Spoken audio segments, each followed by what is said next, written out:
ഇന്ന് മുതിരക്കറിയാണ് ഉണ്ടാക്കുന്നത്. ഇതൊരാൾ ചോദിച്ച റെസിപ്പി കൂടിയാണ്. മുതിര ചെറുതായി ഒന്ന് വറുത്തെടുക്കുന്നുണ്ട്. പിന്നെ നന്നായി കഴുകി കുക്കറിലേക്ക് ചേർത്ത് കുറച്ച് ചെറിയുള്ളിയും കാന്താരി മുളകും പാകത്തിന് വെള്ളം ഒഴിച്ച് 4 വിസിൽ വരെ വേവിക്കുന്നുണ്ട്. അരപ്പിനായി തേങ്ങ, ജീരകം, മഞ്ഞൾപ്പൊടി ഒന്ന് അരച്ചെടുക്കുന്നുണ്ട്. കുക്കർ 4 വിസിലിന് നന്നായി വെന്തിട്ടുണ്ട്. പിന്നെ അത് ചെറുതായി ഒന്ന് ഉടച്ചു കൊടുക്കുന്നുണ്ട്. എന്നാലും കറിക്കൊരു കൊഴുപ്പുണ്ടാവുള്ളൂ, അതൊന്ന് ഉടച്ചു കൊടുത്താൽ.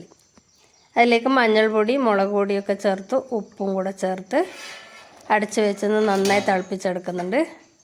തിളച്ച് കുറുകി വരുമ്പോൾ അരച്ച തേങ്ങയും കൂടെ അതിലേക്ക് ചേർത്ത് കൊടുക്കുന്നു.